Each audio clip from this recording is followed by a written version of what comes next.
Happy Friday and welcome into the Card Closet. My name is Eric and today I received a box in the mail which I'm going to open up here for everybody to see. The story behind this is that I was starting to collect the update sets probably about 2 years ago.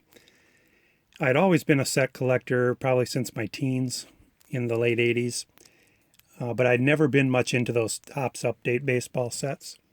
But a couple years ago, as I was running out of set things to do, I expanded to get all the update sets. Well, unfortunately, there are some doozy sets in there, and it's taken a little while. I do not have them all yet. I'm still missing 1996, 1997, 1998, 2008. That's got the Kershaw and Scherzer in it. 2011 with Mike Trout in it, obviously. And I'm still missing 14 and 15. 14's got Mookie Betts.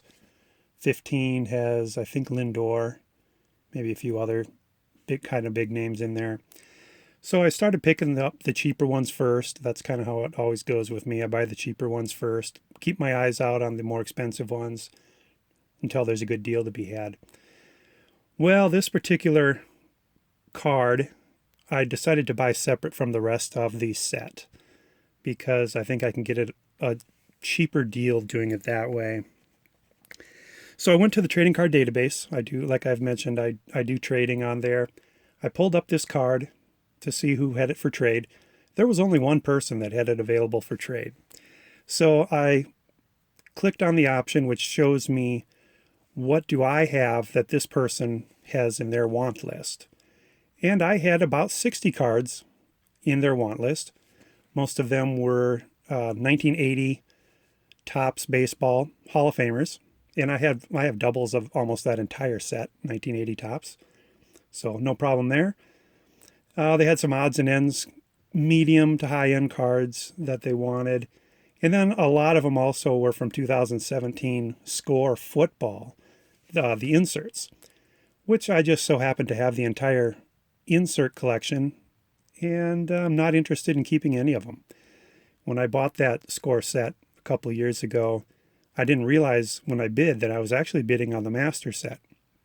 So for the price I was willing to pay for a complete set, I got the full master set, which included about 100 inserts, and I sent about 35 of them to this gentleman in this trade for this card.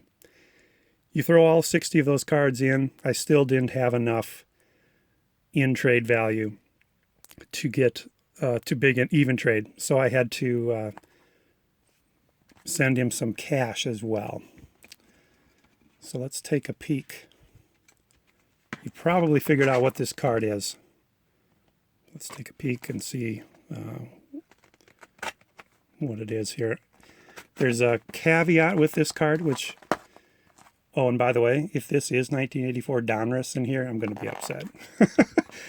Because no, this is not the Don Mattingly.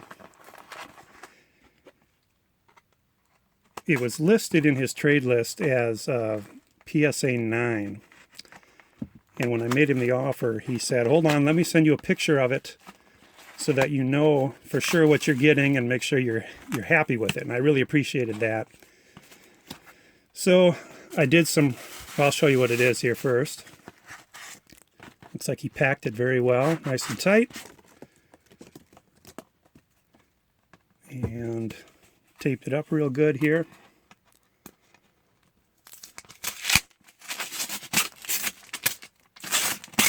Almost ace bandage style.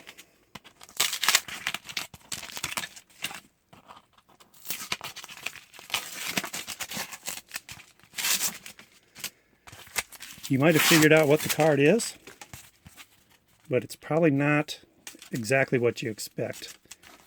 And this is where I'm hoping that the expertise of all of you out there is to my benefit and you can help me out. So as you can see, this is not the thickness of a slab. And, oh, he's thinking of me. That's nice. It is not in a slab. It's a raw card review. Mike Trout, 2011, Topps Update, rookie card. So I was not familiar with what these Beckett raw card reviews are, so I did a little research on them. Unfortunately, if you plug in that number into their website, you don't get any information on these. What I found out, and this is where I need your help if any of you have more experience with this than I do. What I found out is that a Beckett raw card review is a quick and dirty assessment that Beckett does at card shows. So they don't bring their slabbing plastics and cases along to the shows, but they will, for a fee, give you a review of your card and tell you what, if they had a slab there, what it would get. So there's different opinions out there about what people think about these, and some people say that that they're kind of a crock, because you are not, if I were to resubmit this, which I probably will do, I'm not guaranteed to get a 9, and I'm not even guaranteed to have it come back authentic, which is kind of scary. But I did a lot of research, looked up a lot of cards and a lot of people that have gone the raw card review route, and it sounds like 80% of the time you get the same grade that the raw card review had. The rest of the time it either goes up a half or down a half. Nowhere could I ever find that a card that was considered authentic by the raw card review came back as counterfeit with the real slabbing process. So I took a chance for some cash and some cards that I didn't need anymore. This really turned out to be a good deal for me.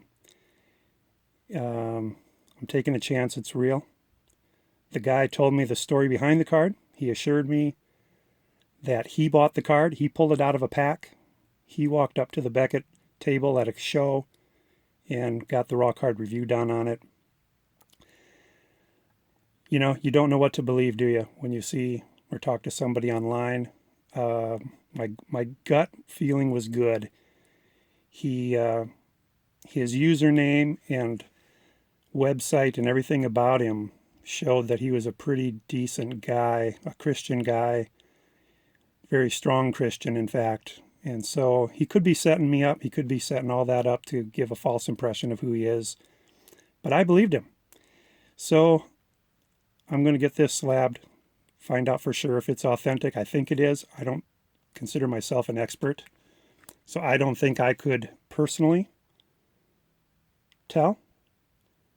But it is a key card for me to get all the update sets. So Mike Trout, 2011 update.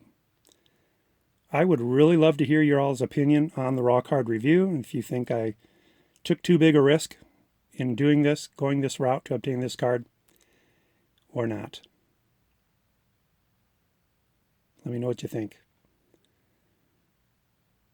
So that's it for tonight. I want to thank you all again for giving me your time and attention for busy Friday night, I'm sure. Talk to you again soon. Take care. Bye.